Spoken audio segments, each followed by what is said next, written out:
अस्सलाम वालेकुम, मैं हूं अलीना शिगरी। कलदम BLA की जानिब से भारतीय पुष्तपनाही में अफगानिस्तान से लॉजिस्टिक सपोर्ट के साथ की जाने वाली दहशतगर्दाना कार्रवाइयों ने सूबे बलूचिस्तान की मखदूस सूरत हाल को मजीद संगीन बना दिया। अहम मनसूबे, सिक्योरिटी फोर्सेस की चौकियां और मासूम मजदूरों को निशाना बनाने का ये सिलसिला अब एक ऐसे खतरनाक मोड़ पर पहुंच चुका है जहां आम शहरी और मुहाफिज दोनों कुर्बानियां दे रहे हैं। नेशनल एक्शन प्लान तारीख का सबसे जामे इंसदाद दहशतगर्दी फ्रेमवर्क था, लेकिन अफसोस के 12 साल गुजरने के बावजूद इस पर कभी मुकम्मल अमल दरामद ना हो सका। आज क्वेटा में नेशनल एक्शन प्लान की एपिक्स कमेटी के इजलास की सदारत करते हुए वजीर आजम शहबाज शरीफ साहब का कहना था कि सियासी और अस्करी क़यादत का फैसला है कि आखिरी फसादी के खात्मे तक ये जंग जारी रहेगी। भारत का बराह रास्त नाम लिए बगैर उनका मजीद कहना था कि मशरकी हमसाया दहशतगर्दों को पैसा फराहम कर रहा है। इसमें कोई शक नहीं कि इस फितने में हमारे मशरकी हमसाये का भरपूर हाथ है। हर लिहाज से भरपूर वो पैसा इन दहशतगर्दों को, इनकी तंजीमों को मुहैया कर रहे हैं, असलहा मुहैया कर रहे हैं कि पॉलिटिकल लीडरशिप और मिलिट्री लीडरशिप का ये एक यकसुई के साथ फैसला है कि इंशाअल्लाह हमने मिलकर दहशतगर्दी का खात्मा करना है। और ये हमारे जो मुखालिफिन जो है, ये दहशतगर्द और ये जंग इंशाअल्लाह उस वक्त तक जारी रहेगी जब तक कि पाकिस्तान में आखिरी फसादी दहशतगर्द का खात्मा नहीं हो जाता। करवा रहा है हिंदुस्तान, ये करवा रहा है वो कुव्वतें, वो एनिमी कुव्वतें हिंदुस्तान के साथ जिनको पाकिस्तान की इज्जत, पाकिस्तान की खुशहाली और स्टेबिलिटी बर्दाश्त नहीं होती। And they are using the territories under the control of this illegitimate Afghan Taliban regime. अगर तुम हमारे बच्चों पे हाथ डालते हो, तुम हमारी बहादुर पुलिस पे, हमारे जवानों पे, हमारे मासूम शहरियों पे हाथ डालते हो और तुम समझते हो कि हम आगे रैशनैलिटी, प्रोफेशनैलिटी, बातचीत करेंगे। भारत सिर्फ सिफारती और रिवायती महाजों तक महदूद नहीं बल्कि साइबर मैदान में भी हसास इदारों को निशाना बनाकर दाखिली सलामती को कमजोर करने और हसास मालूमात हासिल करने की कोशिश कर रहा है। रॉयटर्स की खबर के मुताबिक अमरीकी साइबर कंपनी सेंटिनल-1 की ताज़ा रिपोर्ट में बताया गया है फरवरी 2024 से अप्रैल 2026 तक जारी रहने वाली सरगर्मियों में बलूचिस्तान पुलिस को खुसूसी तौर पर निशाना बनाया गया, जहां ऐसे सर्वर्स तक रसाई हासिल की गई जो मुजरमाना रिकॉर्ड, बायोमेट्रिक मालूमात और शहरी पुलिस डेटा के इंतजाम के लिए इस्तेमाल होते हैं। रिपोर्ट के मुताबिक बलूचिस्तान पुलिस के डिजिटल निज़ाम में दरअंदाजी करके हसास मालूमात तक रसाई हासिल करने की कोशिश की गई, जिससे सूबे की सिक्योरिटी स्ट्रैटेजी, कानून नाफिज करने वाले इदारों की इस्तेदाद और इंसदाद दहशतगर्दी इकदामात के बारे में मालूमात इकट्ठी की जा सकती थी। क़याम पाकिस्तान से लेकर आज तक भारत की पाकिस्तान के खिलाफ साजिशें किसी से ढकी छुपी नहीं। मशरकी पाकिस्तान को बांग्लादेश बनाने का क्रेडिट तो भारतीय वजीर आजम नरेंद्र मोदी अवामी इज्तिमात में लेते रहे हैं। आज भारत पाकिस्तान की सिफारती कामयाबियों को हजम नहीं कर पा रहा। जैसे जैसे पाकिस्तान की अमन कोशिशों को बैनुल अक़वामी सतह पर वज़ीराई मिली, वैसे वैसे सूबा बलूचिस्तान और खैबर पख्तूनख्वा की कबायली पट्टी में दहशतगर्दी के वाक़यात में इजाफा होता चला गया। ये हमारी कमजोरी है कि हम बैनुल अक़वामी तनाज़ात में तो अमन लाने में कामयाब हुए, मगर अंदरूनी सतह पर सियासी और फिक्री इत्तेफाक राय कायम करने में ताहाल नाकाम नजर आ रहे हैं। और नतीजा ये कि दुश्मन हमेशा अंदरूनी इख्तिलाफात का फ़ायदा उठाने लगता है और यूं भारत की कौमी सलामती के मुशीर अजीत दोवल जैसे लोगों को ये कहने का मौका मिलता है कि पाकिस्तान की अंदरूनी कमजोरियां बहुत ज़्यादा हैं, हम सूबे बलूचिस्तान को पाकिस्तान से अलग कर देंगे। Pakistan's vulnerability is many times higher than of India. Once they know that India has shifted its gear from the defensive mode to defensive offense, they will find that it is unaffordable for them. You can do one Mumbai, you may lose Balochistan.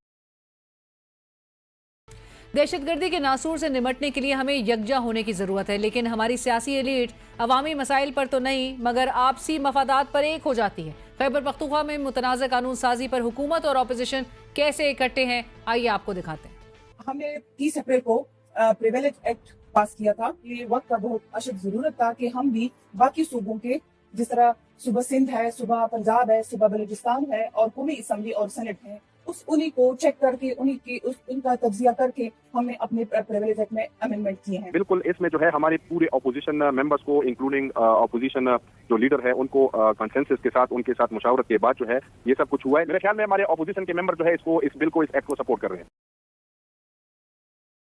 सूबे में bills की हिमायत करने वाली नून league वफाक में इन bills की मुखालफत कर रही है। नून लीग के सेनेटर नासिर भट्ट साहब ने ये तो एतराफ़ किया कि वो और उनकी फैमिली ब्लू पासपोर्ट रखती है, लेकिन उन्होंने पीटीआई के लिए ये इमारात ममनू करार देते हुए मंतक कुछ यूं पेश की कि पीटीआई तो माजी में ऐसी इमारात की मुखालफत करती आई है।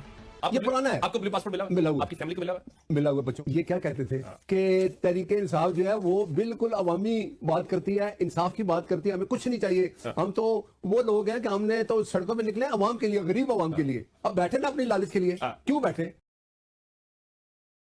बिल के मोहरे गवर्नर खैबर पख्तूनख्वा फैसल करीम कुंडी साहब के भाई अहमद करीम कुंडी साहब हैं। यू पीपल्स पार्टी भी इन बिल्स में हुकूमत के साथ शाना बशाना हुई। गवर्नर खैबर पख्तूनख्वा फैसल करीम कुंडी साहब ने मौक़िफ़ देते हुए कहा कि स्पीकर कॉन्फ्रेंस में मशावरत होनी चाहिए कि चारों सूबों के अराकीन असम्बली की तनख्वाहें मराद बराबर हों। वज़ीर आला खैबर पख्तूनख्वा सोहेल आफरीदी तमाम जमातों के सरबराहान को मीटिंग के लिए बुलाया है। जो चीज़ें ज़रूरी हुई उनको रखा जाएगा, जो गैर ज़रूरी हुई उनको निकाल दिया जाएगा। तो मैं समझता हूँ कि इसका भी जो चीज़ें हैं वो स्पीकर कॉन्फ्रेंस में डिस्कस होनी चाहिए कि चारों असम्बली के जो पार्लियामेंटेरियंस हैं उनकी तनख्वाहें बराबर होनी चाहिए, मरात बाकी असम्बलियों के सबके बराबर होने चाहिए। इस पे वज़ीर आला ने अभी तमाम पार्लिमानी पार्टीज़ के हेड्स की मीटिंग बुलाई है, तो सीएम साहब और पार्लिमानी लीडरान हैं इसके ऊपर गौर करेंगे और जो चीज़ें मैं समझता हूँ गैर ज़रूरी हैं उसको ख़त्म करेंगे और जो ज़रूरी हैं उसको अडॉप्ट करेंगे। हमें प्रोग्राम में ज्वाइन कर रहे हैं सीनियर सहाफ़ी तज्ज़ियाकार कॉलमिस्ट फ़हाद हुसैन साहब। फ़हाद साहब अस्सलाम वालेकुम, thank you so much for joining अस। और हमारे साथ प्रोग्राम में हमें ज्वाइन कर रहे हैं सैयद अली शाह साहब, सीनियर सहाफ़ी कोयटा से हमें ज्वाइन कर रहे हैं। बलूचिस्तान की ऑन ग्राउंड सिचुएशन से हमें आगाह करेंगे। वॉइस कोयटा के आप एडिटर भी हैं। शाह साहब अस्सलाम वालेकुम, बहुत शुक्रिया आपका भी प्रोग्राम में ज्वाइन करने के लिए। और गुफ्तगू का आगाज़ फ़हाद साहब प्लीज़ अलाउ मी, शाह साहब से ही हम स्टार्ट करते हैं। बलूचिस्तान में मौजूद हैं, कोयटा में मौजूद हैं पे दर पे ये जो वाक़यात हो रहे हैं, शाह साहब बताइएगा 4 दिन में 3 बड़े वाक़यात, जिस तरह वज़ीर आज़म भी कह रहे हैं संगीन वाक़यात हैं, इतनी एक हमें शहादतों की भी एक जो नंबर्स नज़र आते हैं वो बड़े अलार्मिंगली हाई हैं। दहशतगर्दों को तो हम काउंटर कर रहे हैं, लेकिन ये वाक़यात हमें क्या बता रहे हैं? दहशतगर्द अपनी स्ट्रैटेजी में कुछ तब्दीली आप देख रहे हैं उनकी, और ये सब कुछ क्या इंडिकेट कर रहे हैं? बहुत शुक्रिया अलीना। जहां तक इन टेरर इंसिडेंट्स की बात है, पहले तो ये बता दूं it is nothing new in Balochistan. हाँ जाहिर है, आप देख लिए अगर मेरे ख्याल में गुज़श्ता 2 दहाइयों से क्वेटा समेत बलूचिस्तान के मुख्तलिफ इलाके जो है वो बम धमाकों, टारगेट किलिंग और इस तरह के जो किडनैपिंग के इंसिडेंट्स है ये इसकी लपेट में है। अलबत्ता ऐसा था कि पहले ये जो Baloch dominated areas of Balochistan थे वहां पर इस तरह के वाकयात बहुत ज्यादा रुनमा हो रहे थे, और फिर साथ ही यहाँ पे क्वेटा की जो माइनॉरिटी जो हजारा कम्युनिटी है वो भी मुतादद बार यहाँ पे टारगेट हो चुकी है, वो भी यहाँ पे धरने दे रहे थे। जो नॉर्दर्न बलूचिस्तान है, Pashtun dominated areas of the province, यहाँ भी इस तरह की चीजें नहीं थी। माजी में हमने ये देखा कि जो टेररिस्ट है वो मुख्तलिफ अजला में ऑपरेट करते रहे, लेकिन इस तरह उन्होंने स्ट्राइक नहीं किया था। अब जाहिर है ये जो वाकयात है ये योब एक इलाका है, ट्रांजिट पॉइंट है, कबायली इलाकों के साथ है, यहाँ से अलकायदा और तालिबान ये इनकी मूवमेंट होती थी, यहाँ पर इस तरह के वाकयात रुनमा होते थे। अब ये बहुत करीब आ चुके हैं। क्वेटा शहर से 20-25 किलोमीटर के फासले पर हानाउड़क एक इलाका है, बहुत ही यानी टूरिस्ट पॉइंट है। मैं कहता हूं कि बलूचिस्तान का नहीं, नेशनल इंटरनेशनल लेवल का बहुत ही फेमस एक टूरिस्ट पॉइंट है। यहाँ पर आए हैं, साथ ही जो ज़ियारत है माउंटेनियस एक वैली है वहां पे आए हैं, तो पे दर पे यकीनन ये वाकयात हुए हैं। राइट शाह साहब, मैं यही बात अब फहद साहब मैं आपकी तरफ लेकर आना चाहूँगी। सिफारती सतह पर तो पाकिस्तान कामयाब रहा, आप उसमें मुसलसल आपने लिखा भी, और आपका जो रिसेंट एक आर्टिकल था hello ministers where are you के टाइटल से, जिसमें आपने यही सवाल उठाया था कि the issue back home governance का है, डिलीवरी का है, एक साइलेंस, हमें एक रेडियो साइलेंस नज़र आती है। अब जो इंटरनल सिक्योरिटी का ये जो थ्रेट है ये इससे, और ये जो प्रॉक्सी वॉर फैक्टर जो है इसने मामले को कितना कॉम्प्लिकेट कर दिया है? बहुत शुक्रिया लीना। देखिए मेरे ख्याल में कॉम्प्लिकेट तो बहुत ज्यादा कर दिया है, और ये आपकी बात बिल्कुल दुरुस्त है कि हमारा जो डोमेस्टिक फ्रंट है उसमें 2 सबसे इंपॉर्टेंट चीजें, एक तो आपकी गवर्नेंस है और इकोनॉमी है, और दूसरी आपकी जो लॉ एंड ऑर्डर और टेररिज्म है। अब इन दोनों में अनफॉर्चुनेटली हमारी कामयाबी वो नहीं है जो होनी चाहिए थी। आज गवर्नेंस की बात तो फिर हम किसी और दिन कर लेंगे, लेकिन जो ये टेररिज्म वाला मामला है, इसके भी अब देखें ना, दो एस्पेक्ट्स हैं। एक है कि इंटरनल आपके क्या प्रॉब्लम्स हैं, कमजोरियां हैं, फॉल्ट लाइंस हैं जिनको एक्सप्लॉइट करते हैं टेररिस्ट, और दूसरा इसका जो है वो एक्सटर्नल फैक्टर है जिसका जिक्र आज प्राइम मिनिस्टर ने भी किया, कल DGISPR ने भी किया। दोनों को टैकल करना है। ये बात हमें मान लेनी चाहिए लीना कि हम जो कुछ भी अभी तक अपनी पॉलिसीज को फॉलो कर रहे थे एंटी टेररिज्म ऑपरेशन के हवाले से, वो रिजल्ट तो नहीं दे रही जो देना चाहिए था, वरना ये ना होता जो जिसकी हम बात कर रहे हैं। तो ऑब्वियसली कुछ अब आपको हम सबको रिव्यू करने की जरूरत है कि कहां पे हमारी पॉलिसीज जो है वो फेल हो रही हैं और कहां पे हमें जो है तब्दीलियां लानी है। मैं सिर्फ उसमें दो बिल्कुल ब्रीफ से पॉइंट्स आपके सामने रखूंगा। डोमेस्टिक जो फॉल्ट लाइंस हैं, चाहे वो बलूचिस्तान में हो चाहे वो KP में हो, अगर वो फॉल्ट लाइंस कम होने की वजह ज्यादा हो रही हैं तो we really need to relook at the way that we are doing things. हमने अपनी लोकल पॉपुलेशन को अपने साथ रखना है, लेकिन ये शॉर्ट टर्म प्रोजेक्ट तो है नहीं, ये तो लॉन्ग टर्म है। दूसरा एक्सटर्नल में अगर हम इंडिया और अफगानिस्तान का बार बार अब नाम लेना शुरू कर रहे हैं तो ऑब्वियसली ये बात बिल्कुल क्लियर है कि दोनों ममालिक से टेररिज्म को सपोर्ट मिल रही है। अब सवाल ये है कि हमने क्या करना है। नहीं, लेकिन हमने फाद सिर्फ साहब उसकी आपने मजम्मत करनी है कुछ और? राइट, सॉरी टू इंटरप्ट, लेकिन कल DGISPR ने बिल्कुल कैटेगोरिकली खुल के उन्होंने प्रेस कॉन्फ्रेंस में इंडिया का नाम लिया। आज वजीर आजम ने मशरकी हमसाए उनको कह के मुखातिब किया, नाम उन्होंने खुल के नहीं लिया। Did you feel that? Yes, मैंने किया था, लेकिन अगेन मेरे ख्याल में शायद वो इतना इंपॉर्टेंट नहीं है। ज्यादा इंपॉर्टेंट मेरे लिए तो ये है कि आपने नाम तो ले लिया, मशरकी हमसाया कह दें या इंडिया कह दें या भारत कह दें, जो भी कहें, पॉइंट इज कि आपने उनके ऊपर उंगली उठा दी। अच्छा किया, क्योंकि जाहिर बात है हो तो रहा है, but the bigger question is कि व्हाट नेक्स्ट, आपने करना क्या है, because how do you deal with India. Right, and because when the prime minister states, आज उन्होंने खुद अपने खिताब में कहा कि हर लिहाज से जब ये दुश्मन मुल्क भरपूर पैसा दहशतगर्दों को, उनकी तंजीमों को वो मुहैया कर रहे हैं, वो असलाह दे रहे हैं, तो इस स्टेटमेंट में इटसेल्फ बहुत सारे झोल नजर आते हैं, बहुत गैप्स नजर आते हैं। फिर तमाम जो उंगलियां हैं वो हमारी उस स्ट्रैटेजी पे चली जाती है। सो अगेन आपकी वही वाली बात कि गवर्नेंस और डिलीवरी, इससे हट के तो ये मामले को नहीं देखा जा सकता। ये एक डिटैच आइडिया तो नहीं होगा कि काइनेटिक ऑपरेशन या कॉम्बिंग ऑपरेशन, IBOs जो हैं वो जो हमें पैदर पे बताए जा रहे हैं, जो कि कंडक्ट हो रहे हैं, लेकिन सिर्फ वो काफी नहीं है। बिल्कुल काफी नहीं है, मैं इत्तेफाक करता हूं आपसे, लेकिन मैं उससे एक स्टेप आगे जा रहा हूं। मैं कह रहा हूं कि आप उनको दोनों को साथ लेकर चलें, लेकिन आपको उन दोनों को जोड़ना भी नहीं है। हम ये भी नहीं कह सकते कि जी जब तक हमारी डोमेस्टिक ग्रीवेंसेस जो है वो एड्रेस नहीं होंगी तो दहशतगर्दी के ऊपर और कोई हम काम नहीं कर सकते। नो, मेरा ये ख्याल है कि आपको काइनेटिक ऑपरेशंस करने हैं, लेकिन जो हमें क्लियरली नजर आ रहा है कि जहां से प्रॉब्लम एमिनेट कर रहा है, देखिए ना, एक नलका अगर खुला हुआ है और वो एक गड्ढे में पानी जा रहा है, आप पानी निकालते हैं लेकिन नलका बंद नहीं होता, तो वो तो कभी मसला हल नहीं होगा। तो मेरा बड़ा सवाल ये कि पाकिस्तान के लिए अब ये एक सेंट्रल क्वेश्चन है कि अगर अफगानिस्तान और इंडिया की तरफ से क्लियरली आपको पता है कि कुछ हो रहा है तो हमने करना क्या है, हमारे पास क्या ऑप्शंस हैं। मेरे ख्याल में अब उस पर हमें सीरियसली बात करने की जरूरत है। प्रोग्राम में वक्त हुआ एक ब्रेक का, हमारे साथ रहिए। Welcome back. सईद अली शाह साहब, मैं आज ये खबर देख रही थी रॉयटर्स की, और बाकायदा उनकी रिपोर्ट में बताया जा रहा है कि 2024 से लेकर 2026 के अप्रैल तक उन्होंने उनकी जो फाइंडिंग्स हैं उसमें देखा जा सकता है कि इंडिया लिंक्ड जो ग्रुप्स हैं वो अब साइबर वॉरफेयर में किस तरह से चैलेंजेस और किस तरह से ये हैकिंग के पूरे डोमेन में, और बलूचिस्तान अगेन उनका टारगेट है, ये अटैक करेंगे, ये पाकिस्तान में बलूचिस्तान पुलिस को, जो लॉ इन्फोर्समेंट एजेंसीज हैं उनको टारगेट कर रहे हैं, और ये इसमें अब इंटेंसिटी हमें बढ़ती हुई दिखाई दे रही है। नेचुरली हमने मार्का हक में भी देखा कि साइबर वॉरफेयर में जिस तरह की हमने एक 4-5 साल में जो हमारी सलाहियत थी और उसको हमने जिस तरह से प्रिपेयर किया वो इंडिया को खटक रहा है। लेकिन अगेन बात वही आ रही है कि how do we deal with it.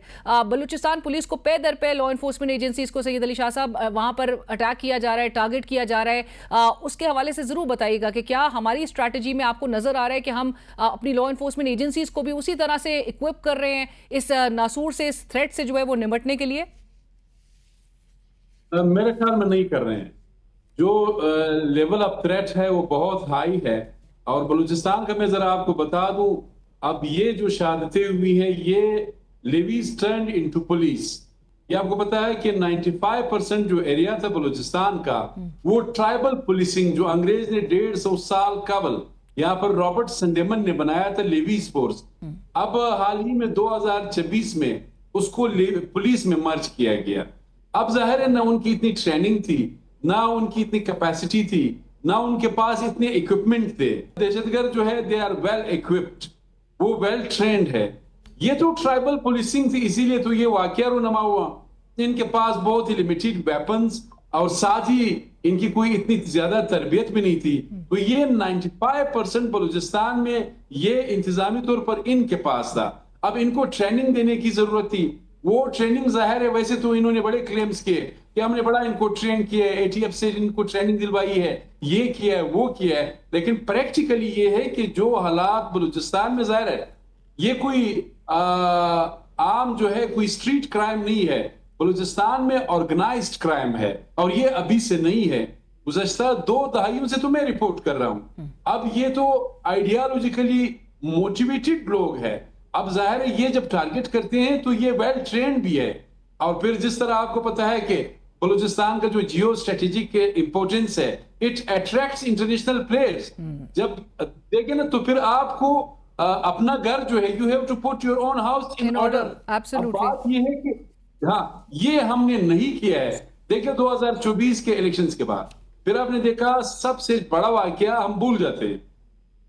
24 और बल्कि 25 और 26 अगस्त को बलूचिस्तान में बैक वक्त 10 अजला में कोई 1 दर्जन से ज्यादा जो है वो अटैक्स किए गए। उसके बाद तो मेरे ख्याल में कोई स्ट्रेटेजी तो बनानी चाहिए थी, सिक्योरिटी पे फोकस करें। लेकिन मैं बलूचिस्तान के बासी जो है उनकी मुश्किलात ज्यादा है। आज मैंने चेक किया, इस्लामाबाद जाने के लिए अगर आपने जाना है तो जो एयर टिकट्स है आपको पता है 1,12,000 रुपए, यानी ये सूरत हाल है। अब इसमें जाहिर 1,12,000 रुपए। अब जाहिर जो फॉरेन एलिमेंट्स है पॉवर्टी को एक्सप्लॉइट करते हैं, अनएम्प्लॉयमेंट को एक्सप्लॉइट करते हैं, बैकवर्डनेस को एक्सप्लॉइट करते हैं। बिल्कुल ये जो सेंस ऑफ डिप्राइवेशन है, एहसास महरूमी, it turns into sense of alienation. Internationally तो बड़ा हमने नाम कमाया, इसमें कोई शक नहीं है, वो चाहे मिडल ईस्ट हो, साउथ एशिया हो या ग्लोबली, इसमें कोई शक नहीं है। लेकिन ये है कि हमें अपने घर पर तवज्जो देने की जरूरत है। यहाँ पे सूरत हाल ये है कि आपकी जो प्रोविंशियल गवर्नमेंट है दैट इज कंप्लीटली मिसिंग। अब दरमियान यहाँ पर जा रही है तो किसी को तो जाना चाहिए। बिल्कुल दुरुस्त बात कह रहे हैं शाह साहब। मैं फहद हुसैन साहब का भी इसी पे कमेंट। फहद साहब, जो सईद अली शाह साहब जिस तरफ इंडिकेट कर रहे हैं कि जो एक सेंस ऑफ डिप्रिवेशन है, एहसास महरूमी है बलूचिस्तान के उन इलाकों में, फाटा के उन इलाकों में, और अभी एक झलक हमें आज़ाद जम्मू कश्मीर में भी नज़र आ रही है कि मामला जो है वो 38 डिमांड से स्टार्ट हुए थे, तालीम, सेहत और रोज़गार को लेकर स्टार्ट हुए थे, और अभी धरने में वो जो है और एहतजाज में तब्दील हो गए। सो इसको, और स्पेशली मतलब वो जो यूथ बल्ज है हमारे मुल्क का, वो फिर एल्योर होता है इस किस्म की एक्टिविटीज़ की तरफ। सो वो उसको किस तरह से हमने काउंटर करने का, एंड डू यू फील कि हमारी प्रायोरिटीज़ में इस वक्त ये तमाम बातें हैं? क्योंकि जो लेजिस्लेशंस हमें नज़र आ रही हैं तमाम सूबों, सेंटर में, सूबों में, उसमें प्रायोरिटीज़ में तो बहुत एक शदीद एक गैप नज़र आ रहा है। देखिए, गवर्नेंस का ताल्लुक डायरेक्टली इन तमाम मामलात से है, इसमें तो कोई दो राय नहीं है। अब अगर गवर्नेंस आपके पास वसाइल हैं लेकिन उन वसाइल का इस्तेमाल दुरुस्त नहीं हो रहा, तो ये भी गवर्नेंस का इशू है। कहा जाता है कि जी बलूचिस्तान में अगर बाकायदगी से जो है वो उस तरीके से वसाइल का प्रॉपर इस्तेमाल हो तो हालात बेहतर हो जाएंगे। हमने देखा कि मुख्तलिफ हुकूमतें आई, उन्होंने मुख्तलिफ पैकेजेस दिए, लेकिन उन सब के बावजूद वहां पे कोई खातिर खा फर्क तो नहीं पड़ा। जो सेंस ऑफ डिप्रिवेशन है, जिस तरह अभी शाह साहब कह रहे हैं, वो मौजूद है, और बिल्कुल वो दुरुस्त बात कर रहे हैं कि सेंस ऑफ डिप्रिवेशन का नेक्स्ट स्टेज फिर सेंस ऑफ एलियनेशन होता है। अब वहां पे बलूचिस्तान में पीपल्स पार्टी की गवर्नमेंट है, या कम से कम जो उनके चीफ मिनिस्टर है वो वहां के हैं। वहां पे सेंटर जो है वो खुद इन्वॉल्व है, यानी कि कोई नेशनल जो फोकस है उसमें शायद कमी नहीं है, लेकिन उसके बावजूद जो आपकी बुनियादी मसाइल हैं बलूचिस्तान के वो हल नहीं हो पा रहे। तो ऑब्वियसली आप उसको कान को एक साइड से पकड़े या दूसरी साइड से, मसला ये है कि प्रॉब्लम तो एग्जिस्ट कर रहा है। और ये 12 साल में फवाद साहब, आपके ख्याल में नेशनल एक्शन प्लान पे क्यों नहीं अमल दरामद हो पा रहा? क्योंकि हमें प्रेस ब्रीफिंग्स में भी डीजी ISPR ने टाइम एंड अगेन इसी बात की तरफ निशानदेही की है कि ये काम करना तो प्रोविंशियल गवर्नमेंट्स का काम है। ये देखिए, ये बात तो बिल्कुल दुरुस्त है कि कलेक्टिव फेलियर है। यानी आज के दिन भी हम 12 साल के बाद, आपने 12 साल का जिक्र किया, हम बैठ के ये कह रहे हैं कि जी वो मामला क्यों नहीं हल हुए जिनका जिक्र जो है आज से इतने साल पहले हुआ। यही तो वो फेलियर है जिसकी हम बार बार बात करते हैं, चाहे ये हमें नजर आए ये दहशतगर्दी या इंटरनल सिक्योरिटी के हवाले से, या चाहे हमें नजर आए जो आपने माशी इस्लाहात करनी है। वो एक ही आपको एक पैटर्न नजर आता है कि जो ऑब्वियस सी चीजें हैं जिन पे सब लोग बात करते हैं, उन पे अमल दरामद करने के लिए कोई तैयार नहीं है। And that is the real biggest failure that we are looking at, और उसका खुमियाजा जो है वो पाकिस्तान की आवाम भुगत रही है। Right, thank you so much Fahad Hussain साहब, सैयद अली शाह साहब, thank you for joining us. Programme में वक्त हुआ एक ब्रेक का, हमारे साथ रहिए। सीनियर रहनुमा पाकिस्तान मुस्लिम लीग नवाज, वजीर आजम के कोऑर्डिनेटर इख्तियार वली खान साहब इस वक्त हमें प्रोग्राम में ज्वाइन कर चुके हैं। इख्तियार साहब अस्सलाम वालेकुम, बहुत शुक्रिया प्रोग्राम में ज्वाइन करने के लिए। और हमारे साथ पैनल में मौजूद हैं सीनियर रहनुमा पाकिस्तान तहरीक साहब नईम हैदर पंजोता साहब। पंजोता साहब अस्सलाम वालेकुम, बहुत शुक्रिया आपका भी प्रोग्राम में ज्वाइन करने के लिए। इख्तियार साहब, गुफ्तगू का आगाज आपसे, चूंकि आज आपने खैबर पख्तूनख्वा की ऑपोजिशन को भी आपने नालायक करार दे दिया है। सवाल तो पहले पंजोता साहब से मैं लेकिन आपसे पूछना चाहती हूँ, बिल वो लाए, हुकूमत उनकी है, असेंबली में जवाब देने के उनसे बहुत सवाल हो रहे हैं, लेकिन आप जरा बताइए आप मैंने वहाँ की ऑपोजिशन को क्यों, क्योंकि ऑपोजिशन में तो नून लीग, पीपल्स पार्टी, आपकी अपनी जमात, आपकी अपने जमात के अराकीन के हवाले से कहा जा रहा है, सब अलाइंड थे, सब कह रहे थे। सोबिया शाहिद साहिबा की तो गुफ्तगू मंजर आम पर आई, उन्होंने कहा वक्त की अशद जरूरत थी। क्यों नालायक कह रहे हैं आप अपनी ऑपोजिशन को, अपनी जमातों को वहां पर? बिस्मिल्लाहिर्रहमानिर्रहीम, बहुत शुक्रिया अलीना। इनफैक्ट देखे, खैबर पख्तूनख्वा की अपनी हुकूमत जितनी नालायक है चोरी चकारी में, मैं हमेशा उनको हर रोज चार्जशीट करता हूँ, कोई एक दिन की बात नहीं है। लेकिन उनकी एक खुशकिस्मती है कि उनको अपोजिशन भी मिली है, तो उनसे ज्यादा नालायक मिली है। तो आप अपनी पार्टी को कह रहे हैं कि वो भी नालायक है? होल अपोजिशन की बात कर रहा हूँ। अपोजिशन लीडर को जो रोल अदा करना चाहिए था वो उन्होंने नहीं किया। ऑपोजिशन लीडर ने? यस, बिल्कुल। ऐसे बिल जब आते हैं कि जहां पर आपको अपनी पार्टी की मरकजी क़ियादत से कंसल्ट करना पड़ता है, तो you better consult with your party. आपने नहीं किया, तो ये तो अब वो जवाब देंगे, उनसे जो पूछेंगे वो जवाब दे दें। लेकिन हमारे मेंबर्स जो एक आध मीटिंग में भी बैठ गए और मीटिंग के बाद भी वो बात करते हैं, प्रेस कॉन्फ्रेंस करते कहते हैं इसकी बड़ी अशद जरूरत थी, उनसे भी जवाब पूछा जाएगा। ये भी एक साइड पे रखें, forget about the whole opposition. Total 50 बनते ही नहीं है।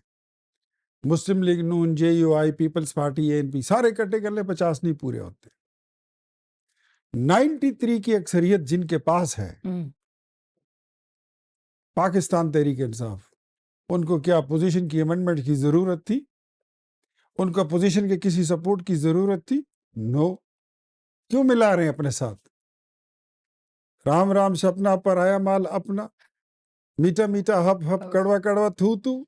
हाँ, खाला जी का घर है ये। लेकिन मीठा मीठा यहाँ पे सेंटर में सेनेटर्स के पास है ब्लू पासपोर्ट, MNAs के पास है ब्लू पासपोर्ट, आपको उस पे एतराज नहीं है? MNA के पास, सेनेटर के पास अगर कल ये इख्तियारात आए हैं तो आप उसको उठाएं। अगर MNA और सेनेटर की बीवी को ब्लू पासपोर्ट ऑथराइज है तो आप मुझे बताएं।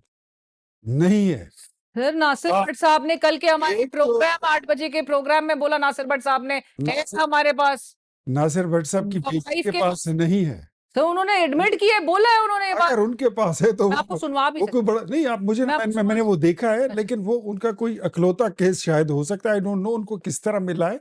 लेकिन आप जस्टिफाई कैसे करेंगे? मैं बताता हूँ आपको।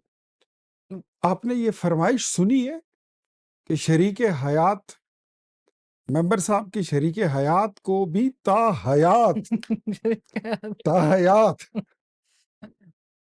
है जी, सारे टोल टैक्सेस पे, प्लाजों पे फ्री घूमो फिरो। हाँ, कोई आप पे पर्चा नहीं काट सकता। पर्चा अगर कट गया है तो आपको अरेस्ट नहीं कर सकता। आपको दूसरे आपने ये काम शुरू किया है, कराने पर जो है आपने शुरू किया है। ताहयात वाला तो आप लोग ने इनको लीड दे दी है। कहाँ किया है, किधर किया है, मुझे बताइए।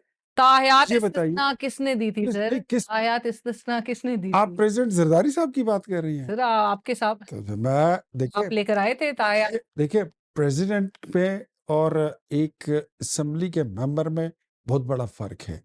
आप इस चीज को इस पैराए में देखिए, इस तनाजुर में इसको चेक करें कि सूबे में 150 150 लोगों की असेंबली में, सर लेकिन अच्छा, और ये 150 लोग ये वहां पर ऐसे फिरेंगे जैसे अच्छा, जैसे बिल जैसे कोई ठीक है मुगल सर, बादशाह हो, राइट, जैसे कोई शहजादे हो, ठीक। जिन्होंने इख्तियार साहब, मैं आपको रोकना चाहती हूँ क्योंकि जिन्होंने ये बिल पेश किया, अहमद करीम कुंडी में इस वक्त ज्वाइन कर रहे हैं। कुंडी साहब अस्सलाम वालेकुम, बहुत शुक्रिया प्रोग्राम में ज्वाइन करने के। कुंडी साहब, हम तो पाकिस्तान तहरीक इंसाफ को तनकीद का निशाना बना रहे हैं, सारी जो इस वक्त मलबा है वो पीटीआई पे नजर आ रहा है, लेकिन ये बिल चूंकि आपने पेश किया, तो आपको इतना जबरदस्त ख्याल आया कैसे इसको मूव करने के हवाले से? अच्छा, मैं तो आपके प्रोग्राम में बीच में ज्वाइन थे, मुझे ये बताइए कि आप पासपोर्ट की बात कर रही हैं या पूरे बिल की बात कर रही हैं, क्योंकि इस बिल के ऊपर तो पूरी पासपोर्ट की बात हो रही है सर।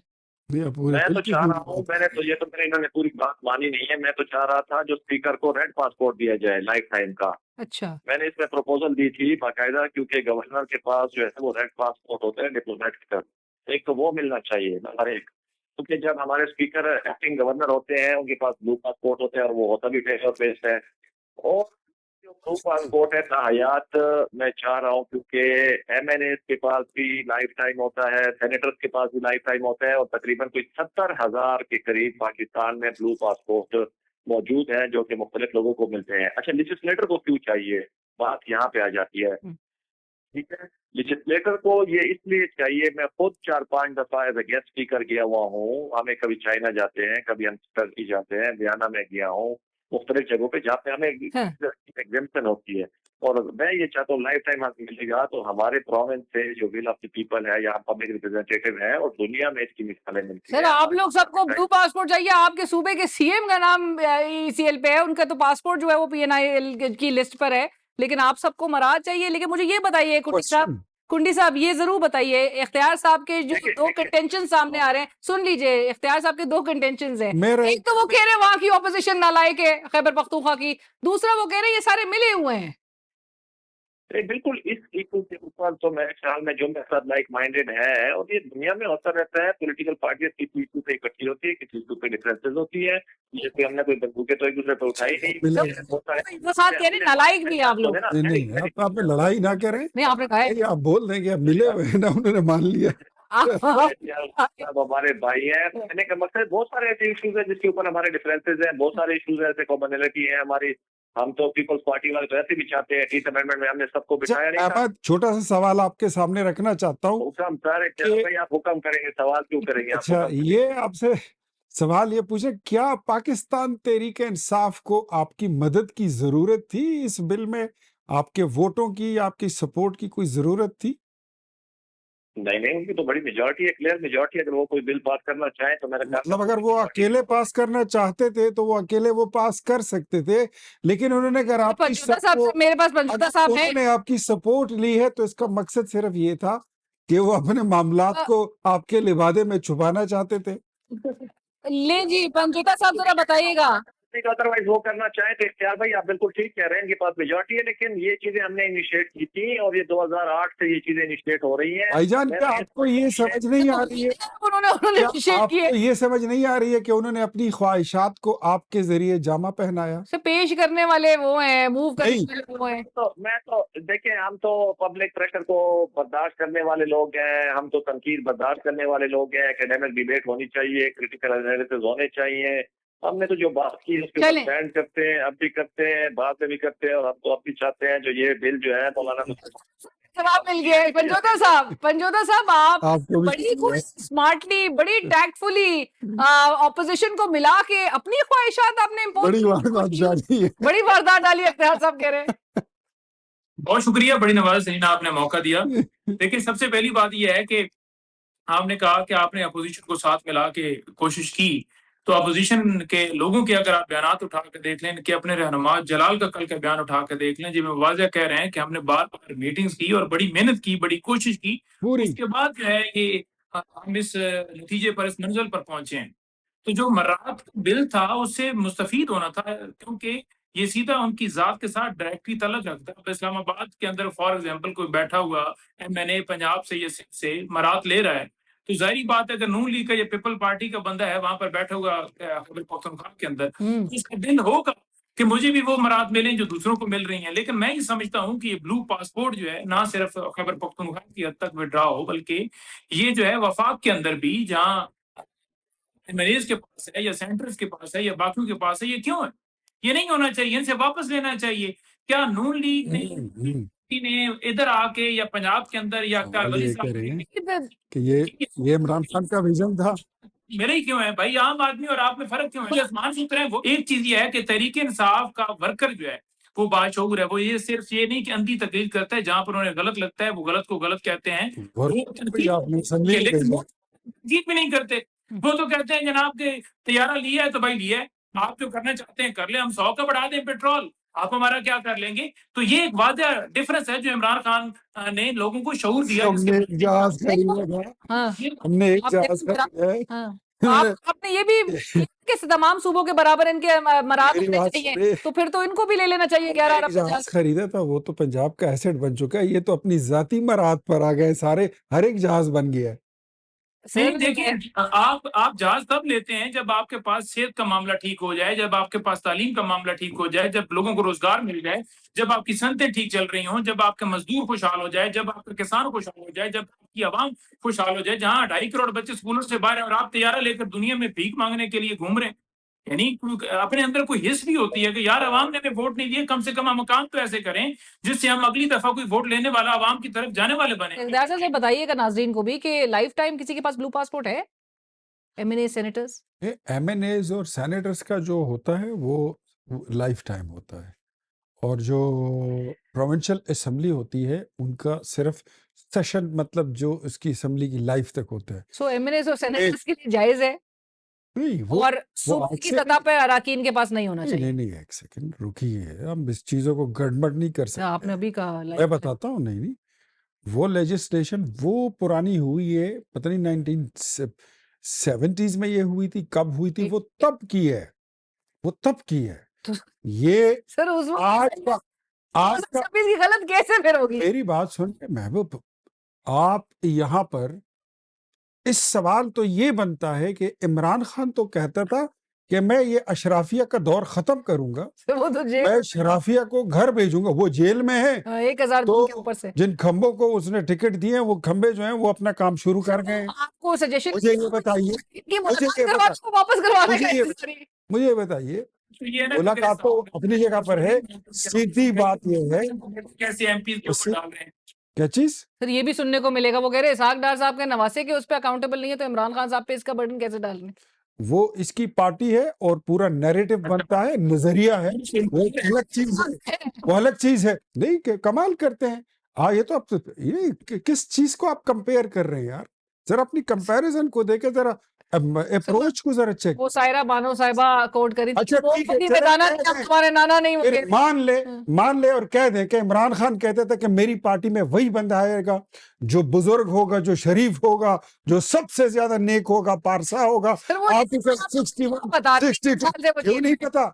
जेल के अंदर से वजीर आला नामजद करता है, तब्दील करता है, ये उसको नहीं पता कि पैसे कौन बटोर रहा है, वहां से अरबों रुपए कौन खा रहा है, ये मराहत कौन ले रहा है? जी पंजोता साहब कौन पैसे बटोर रहा है? आपने फारिग कर दिया, FIR आप पे होती नहीं, ऐसे करें कि वो एविडेंस लेकर आए जो पैसे वो बटोर रहा है। आप अफरीदी की बात करते हैं, किसी और की बात करते हैं कि उसने कहा था कि शरीफ आदमी होना चाहिए, बुजुर्ग होना चाहिए, तो बताएं हमने क्या बदमाशी की? अगर 23 मुकदमा दहशतगर्दी पे हमारे ऊपर डाले हुए हैं, तो असल दहशतगर्दों को जो SHO था, SHO की मार थी दहशतगर्दी, वहां पकड़ने के ऊपर फोकस होता तो वहां हो जाता। दूसरी बात ये रह गई कि 53 अरब रुपए की करप्शन मैं अपने आप के ऊपर, एक अरब की करप्शन जो आपके दिल के करीब था 17 पंजाब के अंदर, वहां पर आपके ऊपर आई। उसके अलावा अगर देखें गंदम स्कैंडल आ गया, 5300 रुपए की 5300 अरब रुपए की करप्शन क्या है, ये क्योंकि वहां मौसम जरा बताएं, शबाज शरीफ जरा तफसील लें इनसे। इस तरह वन फ्लो में ना झूठ ना बोलना चाहिए। को एतराज है ये 5300 अरब की करप्शन के हवाले से, वो जानना चाह रहे हैं कि वो उन्होंने की है। तो बताएं ये करप्शन किसने की है, कैसे की है? देखें ये करप्शन का IMF ने कहा कि 5300 अरब रुपए की करप्शन की है। तफसीलात आप दें, उसमें करप्शन शामिल है कि आपने गलत बात की। IMF की रिपोर्ट में नहीं, IMF की रिपोर्ट में आप कहते हैं जी करप्शन हुई नहीं है, तो तफसीलात दे दें। नहीं, 5300 अरब रुपए की करप्शन का लफ्ज इस्तेमाल हुआ है आईएमएफ की किसी रिपोर्ट में? IMF की रिपोर्ट के अंदर आप इस बात की तस्दीक कर रहे हैं?